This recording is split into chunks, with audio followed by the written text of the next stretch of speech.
नमस्ते बच्चों, पढ़ाई अच्छी चल रही है। तो देखो बच्चों, मैं आपको एक बात बता दूं कि डीसीआई का जो ऐप है वह गूगल प्ले स्टोर पर आ चुका है।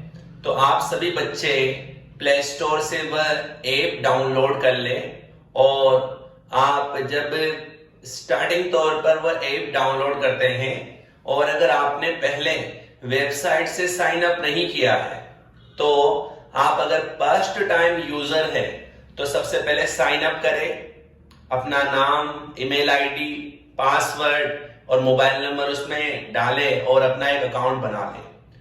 उसके बाद आप कोर्स परचेज कर लीजिए। देखो बच्चों, क्योंकि सोमवार से आपके सभी क्लासें जो हैं अब केवल ऐप पर ही दिखाई देगी।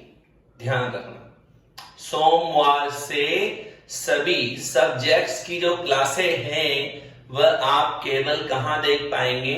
डीसीआई के ऐप पर, और जिसका नाम है डीसीआई कैरियर इंस्टीट्यूट। ओके, ये एंड्रॉइड ऐप है, एंड्रॉइड फोन में ही चलेगा, ध्यान रखना। एप्पल फोन में ये ऐप नहीं चलेगा। तो कोई भी विद्यार्थी हो जो कि क्लासें पढ़ने का इच्छुक है, जिसे अपनी पढ़ाई को नियमित रखना है, कुछ खोना नहीं है, चाहे वह 10वीं कक्षा का विद्यार्थी हो या 12वीं कक्षा का विद्यार्थी हो, आप अपना जो कोर्स है वो परचेज कर लीजिए।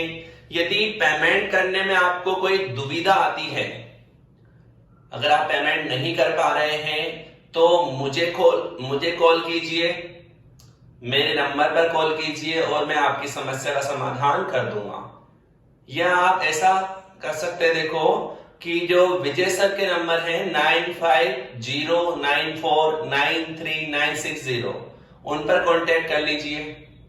बट बच्चों, अब अगर आगे की कक्षाओं को आप सीखना चाहते हैं, सब्जेक्ट्स को अच्छे तरीके से पढ़ना चाहते हैं, तो आप बिल्कुल कोर्स परचेज कर लीजिए, क्योंकि ये डेमो क्लासेज अब खत्म होने जा रही है।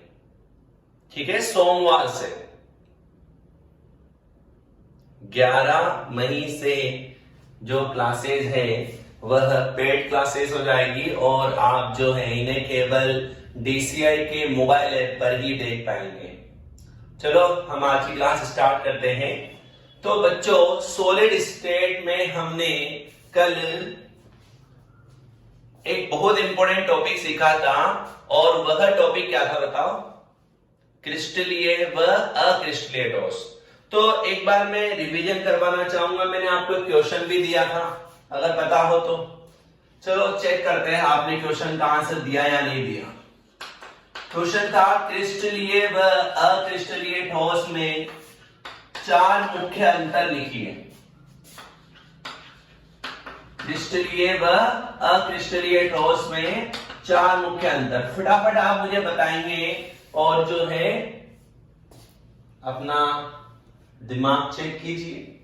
चलो बताओ, इसमें व्यवस्था कैसी थी? बोलो बोलो, फटाफट बोलो, कैसी थी? निश्चित, नियमित व दीर्घपरासी। Very good, very good. इसमें कैसी थी? अनिश्चित, अनियमित व लघुपरासी। ऐसी व्यवस्था होती है क्रिस्टलीय में। चलो आगे बढ़ते हैं। सेकंड बताओ, गलनांक कैसा था इनका? बोलो बोलो बच्चों, जल्दी फटाफट। गलनांक कैसा था? निश्चित। इधर गलनांक क्या था? अनिश्चित। ये एक ताप की निश्चित कोटि पर परास पर पिघलते हैं, जबकि एक निश्चित गलनांक निश्चित तापमान पर ही ये ठोस से द्रव में बदलते हैं अचानक। और बताइए, विदलन, विदलन कैसा था इनका? स्पष्ट व स्वच्छ। और इनका विदलन कैसा था? अस्पष्ट व अस्वच्छ। और बताइए इनकी दैशिक गुण कैसा था, समदैशिक या विषमदैशिक? समदैशिक या विषमदैशिक? बोलिए बोलिए फटाफट फटाफट। और इसको क्या बोलेंगे, समदैशिक।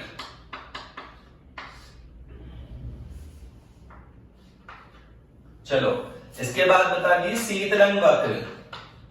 इनका शीतलन वक्र कैसा आया था, असतत। और इनका शीतलन वक्र कैसा होता है, सतत। चलो इसके बाद इन्हें वास्तविक ठोस कहा था, वास्तविक ठोस। और इन्हें क्या कहते हैं, आभासी या छद्म ठोस। आभासी या छद्म ठोस। क्लियर? तो उम्मीद करता हूं आज सबने अंतर लिख लिए होंगे। किस किसने अंतर लिख लिए थे, हाथ खड़े करो। यस यस यस, ठीक है, मतलब कर लिया आपने क्वेश्चन ये। तो ये क्रिस्टलीय अक्रिस्टलीय ठोस में अंतर हो जाएंगे।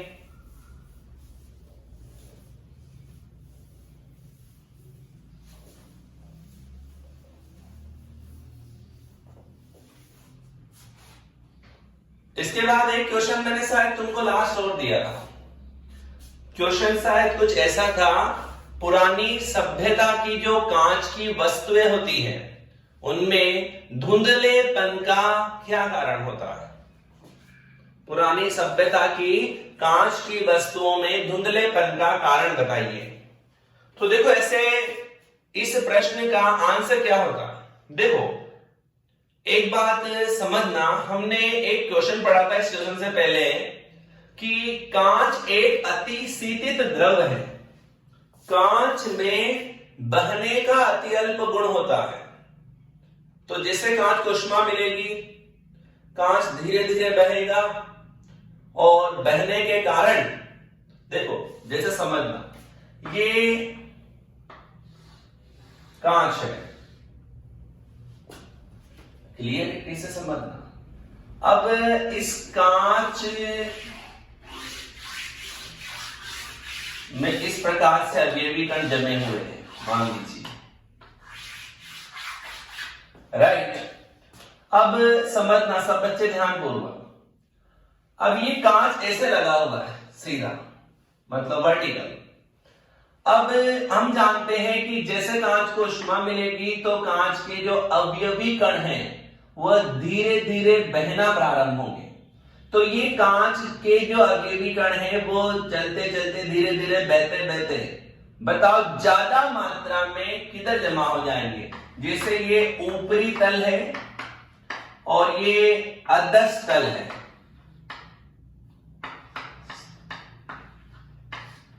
या निचला तल है। मैं आपसे पूछ रहा हूं, जिसका जवाब दो आप तो बस। चलो बताओ किधर ज्यादा मात्रा में कांच के जो अवयवी कण है वो जमा हो जाएंगे? ऊपरी तल से कांच बहता बहता कहां आ जाएगा? निचले तल में। तो बताओ निचले तल में अगर आ गए, अब मान लो आप एक वर्नियर कैलिपर्स ले और इस कांच की मोटाई मापे, तो आप यह देखेंगे प्रायोगिक रूप से कि कांच जो है ऊपरी तल की तुलना में निचले तल से कुछ मोटा पाया जाएगा। ऊपरी तल की तुलना में निचले तल से क्या पाया जाएगा? कुछ मोटा पाया जाएगा। तो सीधी सीधी बात ये हुई, क्वेश्चन ऐसा भी आ सकता था, पुरानी इमारतों तथा भवनों में लगे हुए शीशे ऊपरी तल की तुलना में निचले तल से कुछ मोटे दिखाई देते हैं।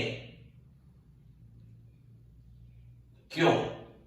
तो हम आंसर क्या देंगे? कांच एक अति शीतित द्रव है जिसमें द्रव के समान बहने का बहुत अल्प गुण पाया जाता है, और इसी गुण के कारण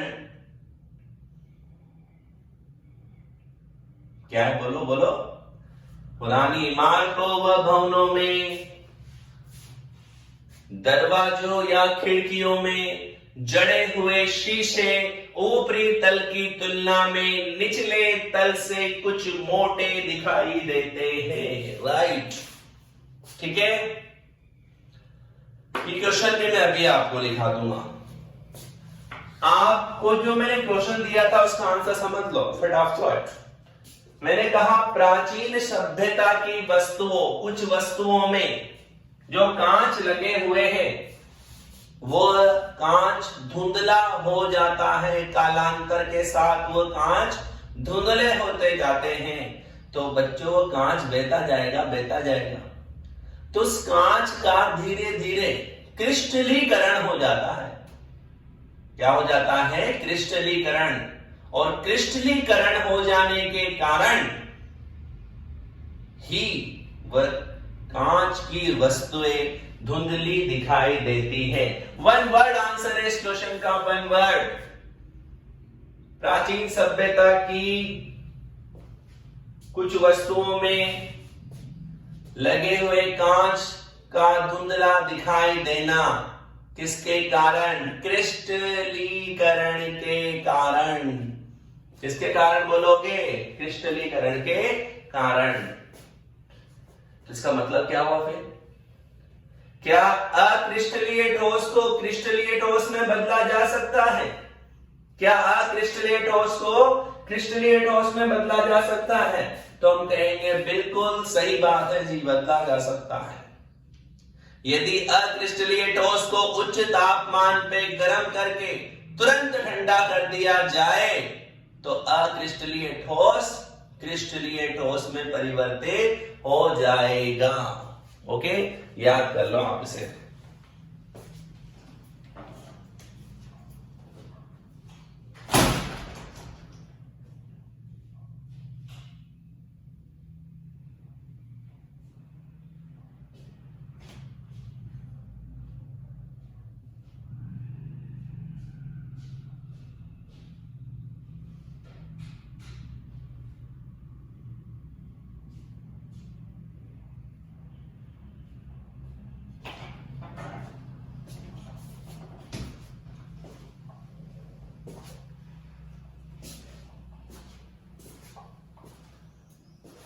तो समझ गए बच्चों उस क्वेश्चन का आंसर क्या होना चाहिए? तो आपको जो मैंने कल क्वेश्चन दिया था, सबसे पहले उस क्वेश्चन का आंसर लिख लीजिए। आप लिखिए,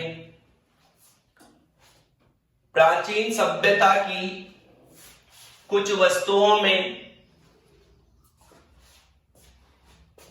कुछ कांच की वस्तुओं में, प्राचीन सभ्यता की कुछ कांच की वस्तुओं में धुंधलापन, कुछ कांच की वस्तुओं में धुंधलापन क्रिस्टलीकरण के कारण, धुंधलापन क्रिस्टलीकरण के कारण,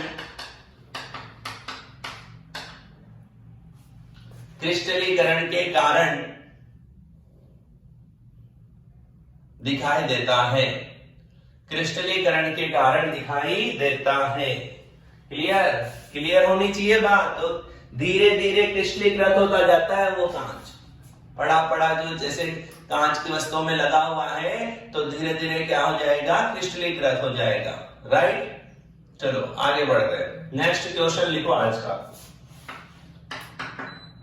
लिखे।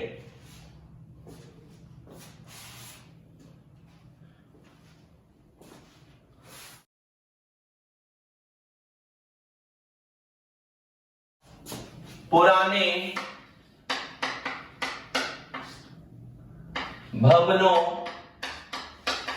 व इमारतों, भवनों व इमारतों के दरवाजों तथा खिड़कियों में जड़े हुए, खिड़कियों में जड़े हुए शीशे, जड़े हुए शीशे ऊपरी तल की तुलना में, ऊपरी तल की तुलना में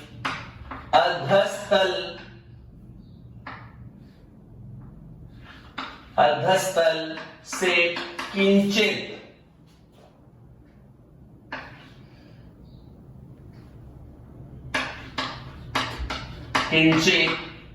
मोटे दिखाई देते हैं, मोटे दिखाई देते हैं। क्यों? देखो बहुत बड़ा क्वेश्चन हो गया। पुरानी इमारतों व भवनों में जड़े हुए जो शीशे हैं दरवाजों और खिड़कियों में, वो ऊपरी तल की तुलना में अधस्तल मतलब निचले तल से किंचित मोटे दिखाई देते हैं। ओके, तो कारण क्या दोगे? बोलो फटाफट, क्या कारण देना चाहिए? बोलो बोल दो। कांच एक अति शीतित द्रव है जिसमें बहने का अति अल्प गुण पाया जाता है। इसी कारण ऊपरी तल से कांच धीरे धीरे बहकर निचले तल में जमा होता जाता है। इसी कारण आ गई ना बात समझ में? है नहीं आई? बोलो अरे आ गई ना? चलो लिख लो, लिखो आंसर। कांच एक अतिशीतित द्रव होता है, कांच एक अतिशीतित द्रव होता है जिसमें द्रव के समान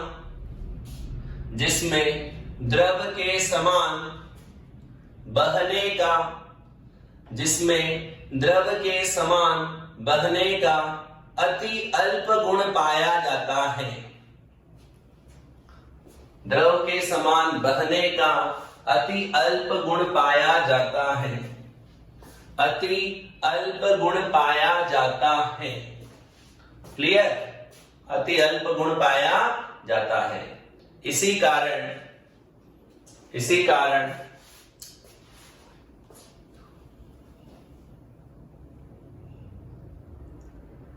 कारण कांच ऊपरी तल की तुलना में निचले तल से किंचित मोटे होते हैं। इसी कारण कांच ऊपरी तल की तुलना में निचले तल से किंचित मोटे होते हैं। Yes yes yes. चलो आगे बढ़ते हैं बच्चों। तो ये बहुत सीधे सीधे सवाल है। देखो कभी कभी कहते हैं कि इनसे भी क्वेश्चंस आ सकते हैं, और कभी कभी क्या अधिकांश लगता है कि कम चांस है। एक क्वेश्चन लिखे आप अब, विषम देशिकता व समदेशिकता, विषम देशिकता व समदेशिकता को स्पष्ट कीजिए। तो बच्चों ये है most favourable question of Rajasthan board examination. ये 3 बार तो आ गया। और याद रखना बच्चों, ये जो पार्ट 1 अपन पढ़ रहे हैं ना, ये पार्ट 1 आज की क्लास में नहीं तो कल की क्लास में पूरा हो जाना है। और पार्ट 1 के बाद का मतलब है 56 नंबर में से 1 नंबर क्लियर हो गया तुम्हारे लिए। अगर आपने इसको याद कर लिया तो कभी भी नहीं घटेगा 1 नंबर तो। ठीक है, तो देखिए सब ध्यान पूर्वक। ठीक है, मैं इधर समझा रहा हूं तो ध्यान पूर्वक समझना, है ना, लिखना मत। ओके, आप अच्छे बच्चे, मुझे उम्मीद है आप सब ध्यान दे रहे इधर।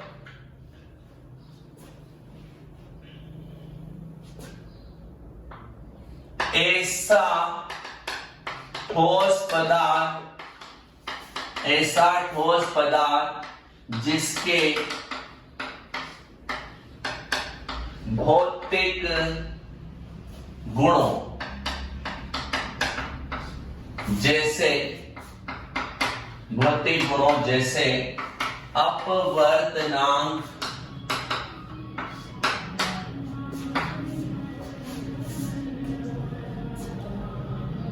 ऐसा ठोस पदार्थ जिसके भौतिक गुणों जैसे अपवर्तनांक का मापन करने पर यदि मान सभी दिशाओं में समान प्राप्त होता है, सभी दिशाओं में समान प्राप्त होता है, तो उसे समदेशिक पदार्थ कहते हैं।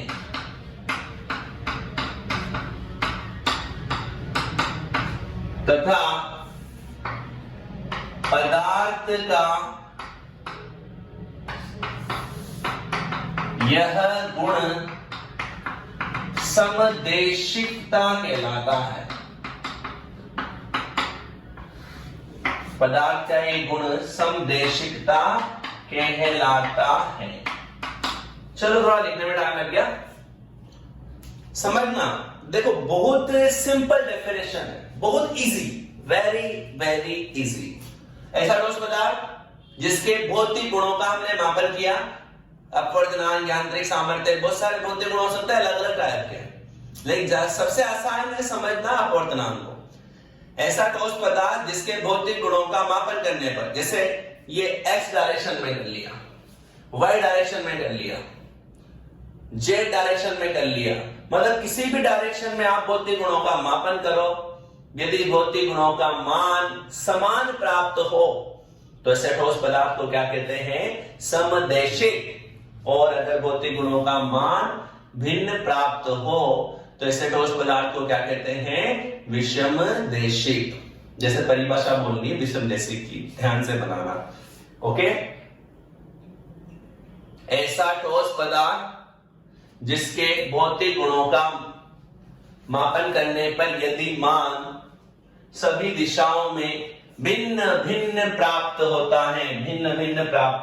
होता है, तो उसे क्या कहते हैं? समदेशिक या विषमदेशिक। बोलो, भिन्न भिन्न आएगा तो विषमदेशिक, समान आया तो समदेशिक। तथा पदार्थ का ये गुण क्या कहलाएगा? विषमदेशिकता। ओके, समझ जाओगे। अब देखो बच्चों, एक बात यहां पर समझना, यहां पर एक बात पहले समझ लो। अक्रिस्टलीय ठोस विषमदेशिक होते हैं। अक्रिस्टलीय ठोस विषमदेशिक होते हैं। चलो बताओ, क्या लाइन सही है? अक्रिस्टलीय ठोस विषमदेशिक होते हैं, मैंने सही लिखा? बोलो ना, बोलो, तुमने पढ़ तो लिया ना, राइट या रॉन्ग? अरे बोलो, अक्रिस्टलीय ठोस विषमदेशिक? नो, क्या होते हैं? समदेशिक। लगता ऐसे है कि अक्रिस्टलीय जो है विषमदेशिक होने चाहिए, लेकिन जबकि अक्रिस्टलीय ठोस क्या आएंगे? समदेशिक आएंगे। क्योंकि इनमें अवयवी कणों की अनिश्चित, अनियमित व लघु परासी व्यवस्था पाई जाती है। लघु परासी व्यवस्था पाई जाती है। अब देखो बच्चों, एक बात ध्यान रखना, अक्रिस्टलीय ठोस का हम चित्र नहीं बना सकते क्योंकि इनकी व्यवस्था निश्चित, नियमित और दीर्घपरासी नहीं है। तो इनका एक निश्चित पैटर्न नहीं है, तो चित्र बनाना मुश्किल है। तो इस बात को हम जो है अगर कहें कि थ्योरेटिकली अगर हम समझना चाहें तो पॉसिबल नहीं है। लेकिन इनमें क्या होता है, देखो, भौतिक गुण का मापन जब आप करोगे ना, तो सभी दिशाओं में मान का जो है लगभग इक्वल आएंगे, क्योंकि निश्चित अरेंजमेंट नहीं है, इसलिए लगभग जो है औसत मान या लगभग भौतिक गुणों के मान क्या आएंगे, बराबर आएंगे, इसलिए इनको समदेशी कहा जाता है। गैस है, द्रव है, ये समदेशिक नेचर के ही होते हैं। ओके, निश्चित नियमित व्यवस्था होगी ना, क्रिस्टलीय व्यवस्था है, तो फिर आप कह सकते हैं कि वह विषमदेशी हो जाएगा, और अक्रिस्टलीय व्यवस्था है तो समदेशी है। समझ जाएंगे ना बात, अक्रिस्टलीय है तो समदेशी, क्रिस्टलीय वर्ड जुड़ गया तो विषमदेशी। अब विषमदेशी को हम अभी सैद्धांतिक भी समझा देंगे, एक चित्र से समझाया जा सकता है। ओके, तो पहले आप क्या करो, ये बात लिख लीजिए, है ना, फिर विषमदेशी को हम अभी चित्र से सीखेंगे। ठीक है, आंसर लिखो, आप लिखो, फटाफट लिखो। सबसे पहले समदेशिकता लगा लो आंसर में, समदेशिकता। ओके, अब लिखिए, ऐसा ठोस पदार्थ जिसके भौतिक गुणों, कोष्टक में लिख लो, जैसे अपवर्तनांक, ऐसा ठोस पदार्थ जिसके भौतिक गुणों का मापन करने पर यदि मान सभी दिशाओं में समान प्राप्त होता है, मान यदि सभी दिशाओं में समान प्राप्त होता है, तो उसे समदेशिक पदार्थ कहते हैं, तो उसे समदेशिक पदार्थ कहते हैं, तथा पदार्थ का ये गुण समदेशिकता कहलाता है, तथा पदार्थ का यह गुण समदेशिकता कहलाता है। नेक्स्ट लाइन चेंज करके लिखो, अक्रिस्टलीय ठोस समदेशिक होते हैं, अक्रिस्टलीय ठोस समदेशिक होते हैं, क्योंकि इनमें अवयवी कणों की अनिश्चित, अनियमित व लघुपरासी व्यवस्था पाई जाती है, अनिश्चित, अनियमित व लघुपरासी व्यवस्था पाई जाती है, जिसके कारण भौतिक गुणों का मापन करने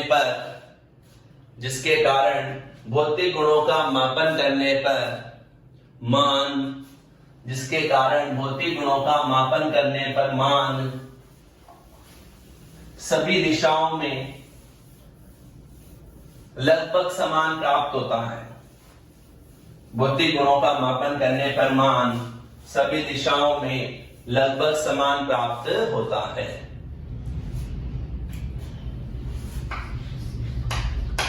लाइन चेंज करके लिखो, विषमदेशिकता। परिभाषा तो इसकी भी लिखी लो, लिखो, आप लिख सकते हो ना, लिख के बताओ, लिखो फटाफट।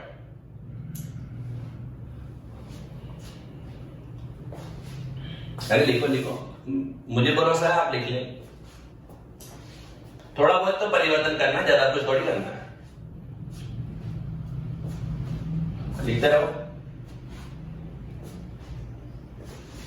हाँ देखिए, मैं चेक करो, ऐसा ठोस पदार्थ जिसके भौतिक गुणों, कोष्टक में जैसे अपवर्तनांक का मापन करने पर यदि सभी दिशाओं में मान असमान या भिन्न भिन्न प्राप्त होता है, तो उसे विषमदेशिक पदार्थ कहते हैं, तथा पदार्थ का यह गुण विषमदेशिकता कहलाता है।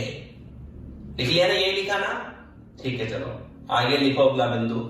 क्रिस्टलीय ठोस विषमदेशिक होता है, क्रिस्टलीय ठोस विषमदेशिक होता है, क्रिस्टलीय ठोस विषमदेशिक होता है, क्योंकि इसमें अवयवी कणों की निश्चित, नियमित व दीर्घपरासी व्यवस्था पाई जाती है, क्योंकि इसमें अवयवी कणों की निश्चित, नियमित व दीर्घपरासी व्यवस्था पाई जाती है, निश्चित, नियमित व दीर्घपरासी व्यवस्था पाई जाती है। क्लियर है ना? इस पाई जाती है। इसलिए भौतिक गुणों का मापन करने पर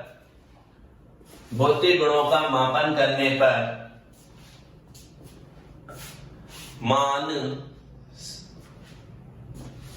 सभी दिशाओं में असमान प्राप्त होता है।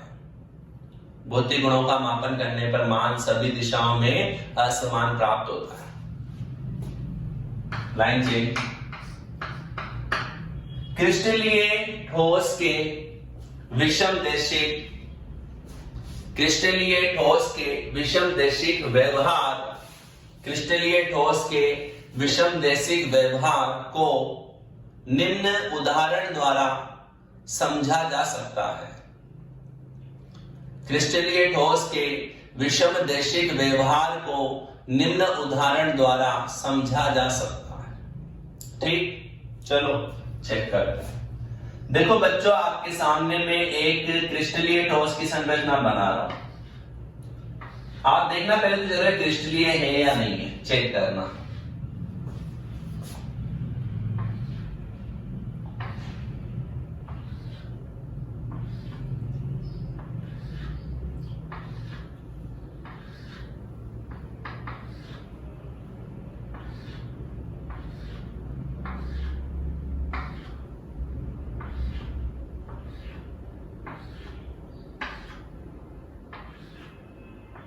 गैप प्रॉपर सब में बराबर छोड़ना है, एक के नीचे एक बनाना है।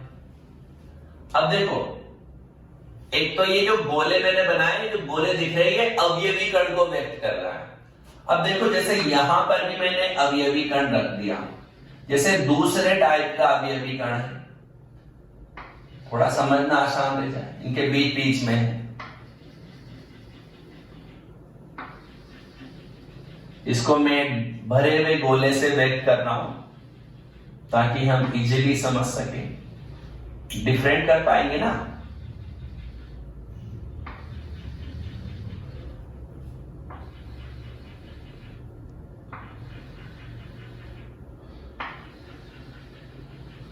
चित्र क्या है, देखो जितने स्पष्ट बनते हैं ना, हमारे कंसेप्ट भी उतने स्पष्ट हो जाते हैं। इसलिए चित्र हमेशा अच्छे तरीके से बनाने चाहिए, लापरवाही की तरह नहीं बनाने चाहिए, और कोशिश करनी चाहिए चित्रों को पेंसिल से बनाना। तो जैसे देखो, एक ये मैंने क्रिस्टलीय ठोस की संरचना बना दी है, या ये अक्रिस्टलीय ठोस है। आप चेक करो इसको,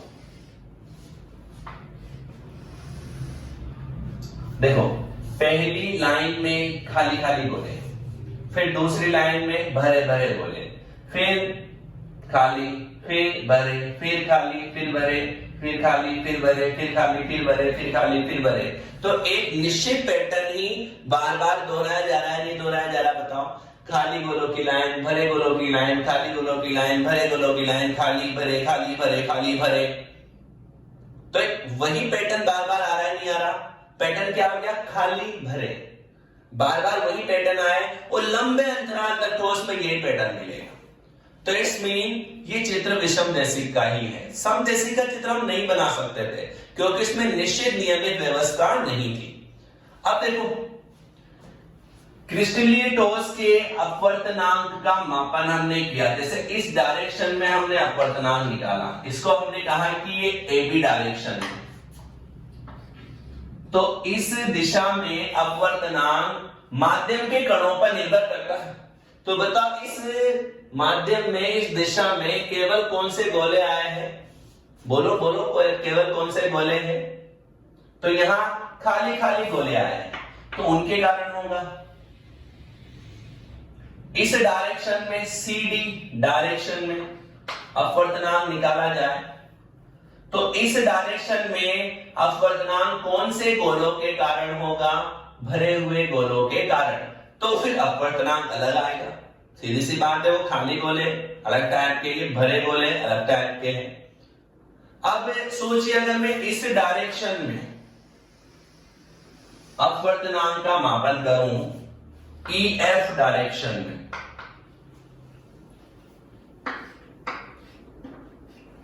तो इसमें अपवर्तनांक कौन से गोलों के कारण आएगा? खाली भरा, खाली भरा, खाली भरा। तो क्या यहां भी इस दिशा में भी अपवर्तनांक भिन्न आएगा या नहीं आएगा? देखो, इस दिशा में अपवर्तनांक खाली गोलों के कारण, इस डायरेक्शन में अपवर्तनांक भरे हुए गोलों के कारण, इस दिशा में अपवर्तनांक खाली व भरे दोनों गोलों के कारण है। तो यह चित्र क्रिस्टलीय ठोस के विषम देशिक व्यवहार को दर्शा रहा है।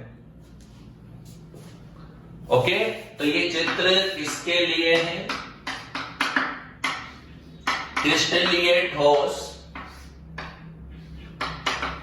के अपवर्तनांक का मापन, और इसको कह सकते हैं विषम देशिक व्यवहार। कौन सा व्यवहार? विषम देशिक। उम्मीद करता हूं आपको ये बात समझ में आई होगी कि क्रिस्टलीय ठोस विषम देशिक क्यों होते हैं। ये उदाहरण आपकी हर बात को क्लियर करेगा। लेकिन आप अक्रिस्टलीय का चित्र बनाने का कभी भी प्रयास मत करना, वो बनेगा ही नहीं आपसे, क्योंकि उनकी व्यवस्था निश्चित, नियमित व दीर्घ परासी नहीं है। ठीक है, तो चित्र बनाओ फटाफट।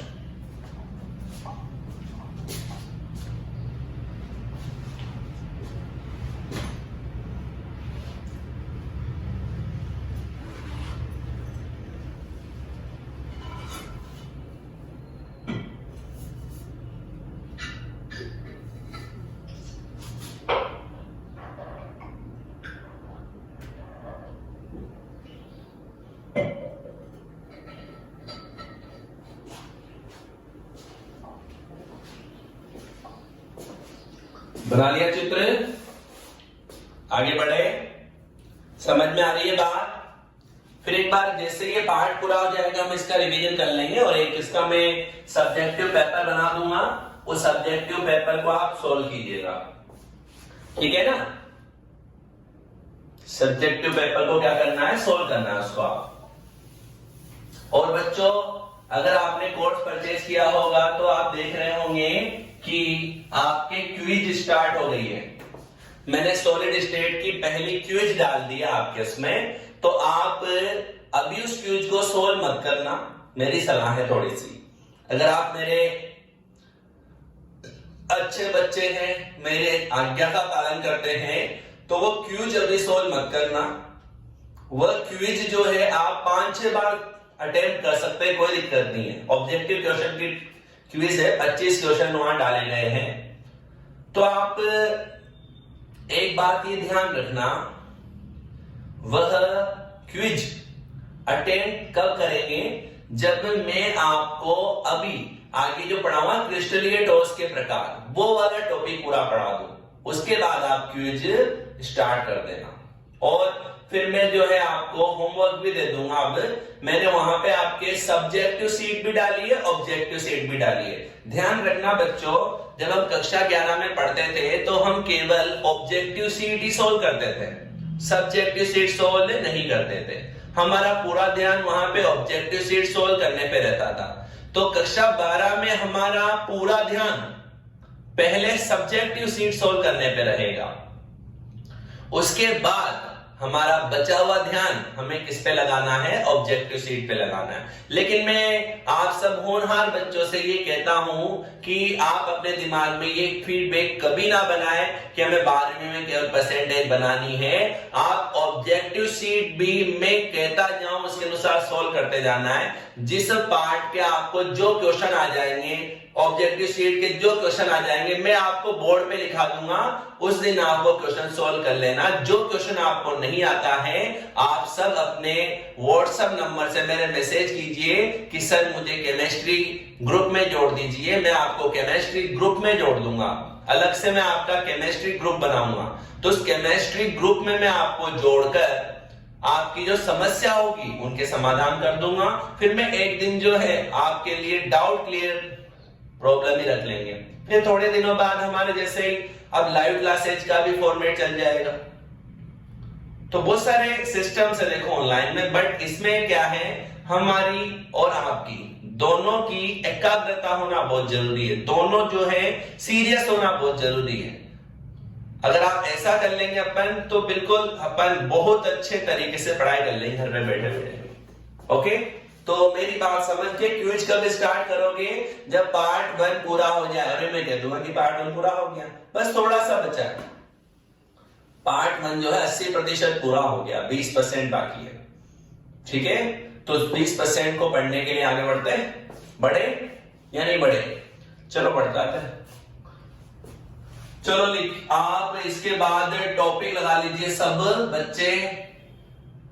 क्रिस्टलीय ठोस के प्रकार। क्रिस्टलीय ठोस के प्रकार फटाफट लिखो इसमें। अवयवी कणों के मध्य अंतराण्विक बलों के, अवयवी कणों के मध्य अंतराण्विक बलों की प्रकृति के आधार पर, अंतराण्विक बलों की प्रकृति के आधार पर क्रिस्टलीय ठोस, अंतराण्विक बलों की प्रकृति के आधार पर क्रिस्टलीय ठोस 4 प्रकार के होते हैं। क्रिस्टलीय ठोस कितने प्रकार के होते हैं? 4 प्रकार के। राइट, नाम लिख लीजिए हम चारों प्रकार के। आयनिक ठोस, धात्विक ठोस, तीसरा सहसंयोजक ठोस, और चौथा आणविक ठोस। अगर बच्चों हम चारों ठोस के बारे में पढ़ लेंगे तो आपके जो है पार्ट 1 खत्म हो जाएगा सॉलिड स्टेट का। ओके, चलो ये नाम लिखिए। अब सबसे पहला आप टॉपिक लगा लीजिए आयनिक ठोस।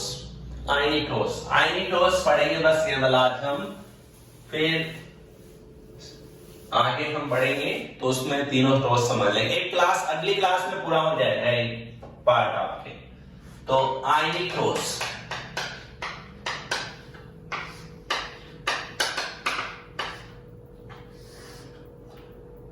नंबर 1, ध्यान से समझते जाना ना, लिखना मत। अब समझो इधर, मैं दिखा दे रहा हूं तुमको। अरे दिख रहा हूं ना?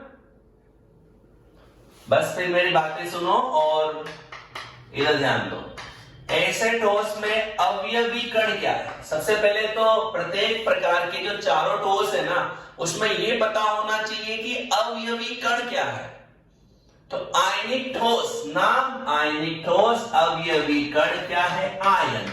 आयन धनायन व आयन क्या होता है? ऋणायन। तो ऐसे ठोस में अवयवी कण क्या होते हैं? आयन होते हैं। क्या होते हैं बताओ? आयन होते हैं। समझ में आया? नेक्स्ट पॉइंट, अंतराण्विक बल। अवयवी कणों के मध्य कौन सा अंतराण्विक बल मिलेगा? अब देखो बच्चों, आपने कक्षा 11 में पढ़ा हो या ना पढ़ा हो, ध्यान रखना। आयनों के मध्य जो अंतराण्विक बल पाया जाता है उसे आयनिक बंध, क्या बोलते हैं? आयनिक बंध, जो कि एक प्रकार का स्थिर वैद्युत आकर्षण बल होता है। जो कि एक प्रकार का क्या होता है? स्थिर वैद्युत आकर्षण बल। क्लियर? तो आयनिक ठोस में अंतराण्विक बल कौन सा मिलेगा? स्थिर वैद्युत आकर्षण बल, जो कि एक प्रकार का कुलामी बल भी होगा, क्योंकि दो अलग अलग आवेश हो गए, एक तरह से पॉजिटिव नेगेटिव, उनके मध्य लग रहा है, और इसको हम आयनिक बंध भी कहते हैं। ओके, तो आप बताओ आयनिक ठोस में अवयवी कण कौन हो गए? आयन। आयनों के मध्य क्या पाया जाएगा? प्रबल स्थिर वैद्युत आकर्षण बल। यहां से इसका पहला क्वेश्चन शुरू हुआ। इंपोर्टेंट करके पहला क्वेश्चन शुरू हो गया। क्या है वो पहला क्वेश्चन? आयनिक ठोस कठोर होते हैं, आयनिक ठोस कठोर होते हैं तथा इनका गलनांक क्वथनांक उच्च होता है। गलनांक क्वथनांक उच्च होता है। क्यों क्यों क्यों क्यों क्यों? आयनिक ठोस, ठीक है, क्वेश्चन है, बिंदु मान लो आप। तो चलो ऐसा क्वेश्चन आ गया, एक नंबर से बता रहा, बड़ा आएगा नहीं है, कभी मत सोचना। आयनिक ठोस कठोर होते हैं तथा उनका गलनांक क्वथनांक क्या होता है? उच्च। क्यों? बोलो बोलो, सोचो सोचो, मन में सोचो, विचार करो। बैठे बैठे क्या करें? विचार करे हो गया, सोचते रहे, दिमाग को एक्टिव बनाए, ठीक है, सोचो।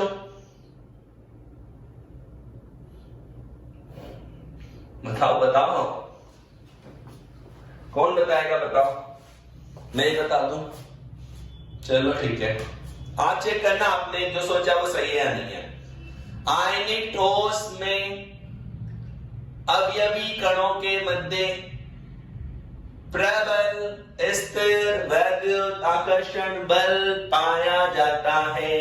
इसी कारण आयनिक ठोस कठोर होता है तथा इनका गलनांक क्वथनांक क्या होता है? उच्च।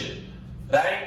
तो ये इसका आंसर हो जाएगा। जब अभी हम लिखेंगे तब लिख लेंगे। अभी मैं लिखने के लिए निकाल देंगे, बहुत सारा लिख लिया निकम्मों ने। क्या पता ये कहां जाएंगे? चाइना जाएंगे, कह रहे चाइना। चाइना जाओगे तो कोरोना ले आओगे, मत जाना, तुम तो यहीं रहना, ठीक है, यहीं रहो। नेक्स्ट पॉइंट, आयनिक ठोस में भंगुरता का गुण पाया जाता है। भंगुरता का गुण पाया जाता है। कौन सा गुण पाया जाता है? भंगुरता। भंगुरता का क्या मतलब है? जब किसी आयनिक क्रिस्टल पर बाह्य दाब या बल लगाया जाए तो आयनिक क्रिस्टल जो है छोटे छोटे टुकड़ों में टूट जाता है, और ये गुण क्या कहलाता है? भंगुरता। तो आयनिक क्रिस्टलों का स्पेशल एक तरह का गुण है ये भंगुरता का गुण पाया जाना। जैसे NaCl नमक है, नमक की क्रिस्टल पर हथौड़ी से वार करो, क्या होगा? टूट जाएगा। तो भंगुरता का गुण है। जबकि लोहे पर करो तो हथौड़ी से वार, टूट जाएगा, नमक की तरह टुकड़े टुकड़े टुकड़े हो जाएंगे उसके। होंगे क्या? अरे नहीं होंगे, लोहे का नहीं होता। आयनिक क्रिस्टल का स्पेशल गुण है भंगुरता का पाया जाना। ओके, नेक्स्ट पॉइंट, आयनिक ठोस ठोस अवस्था में विद्युत रोधी, ठोस अवस्था में विद्युत रोधी, विद्युत रोधी मतलब इंसुलेटर, मतलब कुचालक। आयनिक ठोस ठोस अवस्था में विद्युत रोधी होते हैं, विद्युत रोधी होते हैं। आयनिक ठोस ठोस अवस्था में क्या होते हैं? विद्युत रोधी, मतलब ऐसा ठोस ठोस अवस्था में विद्युत का चालन नहीं करेगा। कोई पूछे क्यों नहीं करेगा? ठोस अवस्था में आयनों के मध्य प्रबल स्थिर वैद्युत आकर्षण बल है, तो आयन प्रबल आकर्षण बलों द्वारा बंधित है, उनकी स्वतंत्र गति संभव नहीं है। कोई मुक्त आयन प्राप्त नहीं होगा, इसलिए विद्युत का चालन नहीं करेंगे। Okay okay okay. और एक बात और, आयनिक ठोस गलित व जलीय अवस्था में क्या करते हैं? विद्युत का चालन।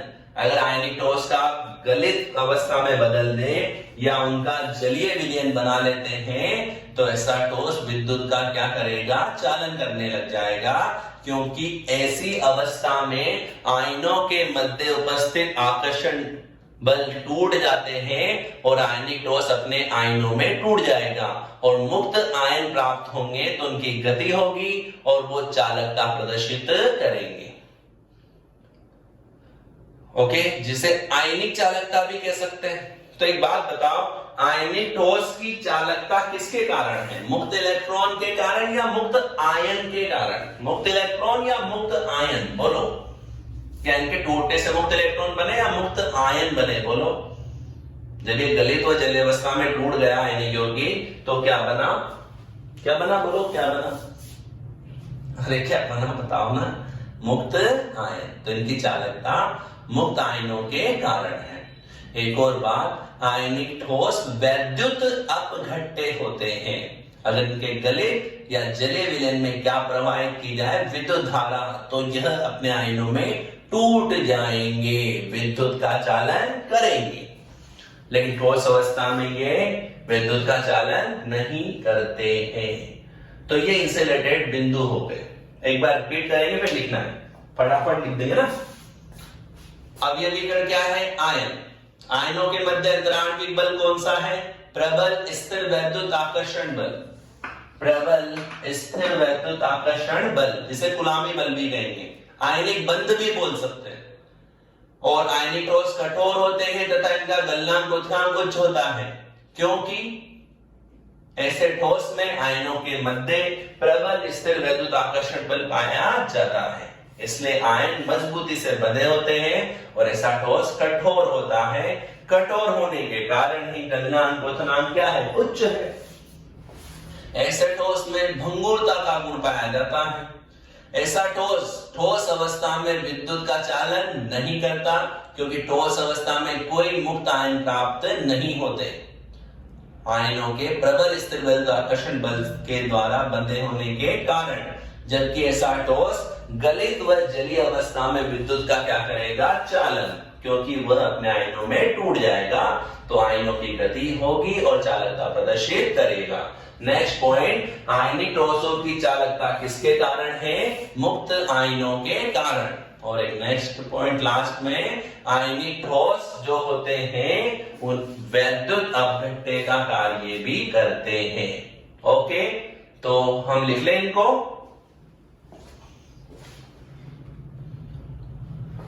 अरे लिख ले या नहीं लिखे? लिख लो, देखो इसको खत्म ही करो, है ना। चलो शुरू हो जाओ, फटाफट लिखना, थोड़ा स्पीड से लिखना। टोपी लगा लिया आयनिक ठोस, लिखो अवयवी कण। ऐसे ठोस में अवयवी कण आयन होते हैं। ऐसे ठोस में अवयवी कण आयन होते हैं। कोष्टक में लिख लो धनायन व ऋणायन। ओके, नेक्स्ट लिखो अंतराण्विक बल। स्टार कर करके लिखते जाना। ऐसे ठोस में अवयवी कणों के मध्य प्रबल स्थिर वैद्युत आकर्षण बल। ऐसे ठोस में अवयवी कणों के मध्य प्रबल स्थिर वैद्युत आकर्षण बल या कुलामी बल पाया जाता है। प्रबल स्थिर वैद्युत आकर्षण बल या कुलामी बल पाया जाता है। इस कारण ऐसा ठोस कठोर होता है एवं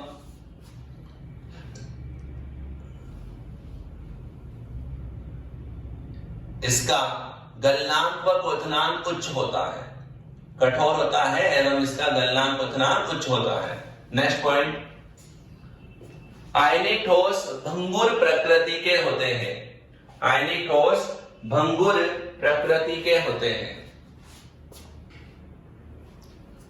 अर्थात जब किसी आयनिक क्रिस्टल पर बाह्य बल या दाब लगाया जाता है, अर्थात जब किसी आयनिक क्रिस्टल पर बाह्य बल या दाब लगाया जाता है तो वह छोटे छोटे क्रिस्टल्स में टूट जाता है। तो वह छोटे छोटे क्रिस्टल में टूट जाता है। नेक्स्ट पॉइंट और इंपोर्टेंट करके लिखना, आयनिक ठोस ठोस अवस्था में आयनिक ठोस अवस्था में विद्युत रोधी, ठोस अवस्था में विद्युत रोधी, कोष्टक में लिखो इंसुलेटर या कुचालक, विद्युत रोधी इंसुलेटर या कुचालक होते हैं।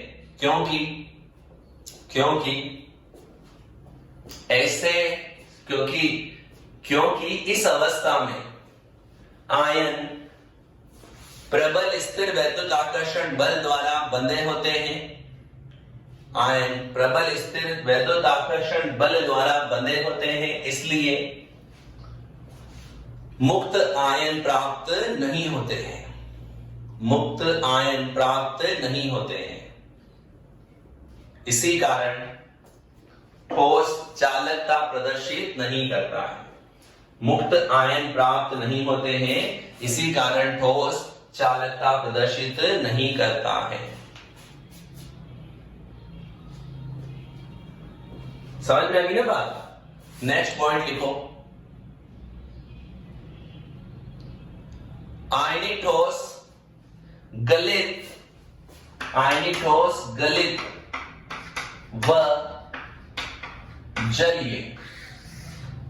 व जलीय अवस्था में विद्युत का चालन करते हैं, क्योंकि इन अवस्था में आयनों के मध्य उपस्थित आकर्षण बल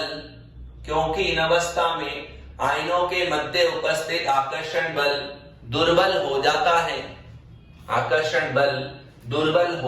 है, एवं ठोस अपने आयनों में टूट जाता है। फलस्वरूप आयनों की गति होती है एवं ठोस चालकता दर्शाता है। आयनों की गति होती है एवं ठोस चालकता दर्शाता है। राइट? नेक्स्ट पॉइंट लिखो, फटाफट जल्दी लिखो। ऐसे ठोस की चालकता का कारण मुक्त आयन होते हैं।